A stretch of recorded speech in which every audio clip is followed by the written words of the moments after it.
उत्तर प्रदेश के देवरिया जिले में अब्दुल शाह गनी की दरगाह पर उर्स की तैयारियां चल रही थी। टेंट लगाया जाता कि उससे पहले मकामी इंतजामिया ने उर्स मुबारक की तकरीबात के इनेकाद पर रोक लगा दी। 2 दिनों तक चलने वाले उर्स पर तनाजा खड़ा हो गया। सरकारी जमीन पर मकामी इंतजामिया ने नोटिस चिपका दिया। तस्वीरों में देख सकते हैं कि यहाँ तमाम नमाजी आज जुमे की नमाज अदा कर रहे हैं और इस पर जो यहाँ उर्स का आयोजन होता था 2 दिनों का आयोजन, उस पर रोक लगा दी गई है।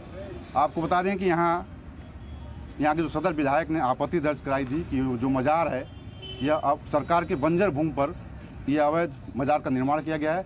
उसकी जांच के बाद यहाँ जो 2 दिनों का उर्स का आयोजन लगता था 3 और 4 जनवरी को, उस पर जिला प्रशासन ने रोक लगा दी है। आप देखते हैं बाकायदे यहाँ नोटिस कर दिया गया है। देवरिया शहर में गोरखपुर रोड किनारे बने ओवरब्रिज पास वाक़ दरगाह पर हर साल की तरह इस साल भी उर्स की तैयारियां बड़े पैमाने पर की जा रही थी। 3 और 4 जनवरी को उर्स होना था। उससे पहले ही इंतजामिया ने उर्स की तकरीबात पर रोक लगा दी और सैकड़ों साल पुरानी दरगाह शरीफ को गैर कानूनी जमीन पर वाक़ करार दिया।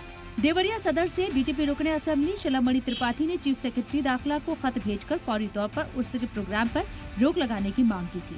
मुबैना तौर पर सरकारी जमीन पर बने मजार को लेकर रुकने असेंबली पहले भी ऐतराज जाहिर कर चुके हैं। जो मजार अवैध घोषित हो चुकी है, जो ये पता चल चुका है कि सरकारी बंजर भूमि पर बनी है, इस पूरी इस्लामिक जुटान के बहाने एक दबाव बनाया जा सके ताकि वो मजार टूटे मत। मुझे जैसे ही जानकारी मिली मैंने प्रमुख सचिव गृह को सूचना दी, मौखिक तौर पर भी सूचना दी और लिखित में भी सूचना दी। जिलाधिकारी देवरिया को भी हमने कहा कि भाई जो मजार अवैध घोषित हो चुकी है उस पर कोई भी आयोजन कैसे हो सकता है, वो तो सरकारी बंजर भूमि है। वहीं अब्दुल शाह गनी की दरगाह पर उर्स के खजानची ने अपना वीडियो पैगाम जारी कर लोगों को जानकारी दी कि उर्स के निकात को फिलहाल मुलतवी कर दिया गया है।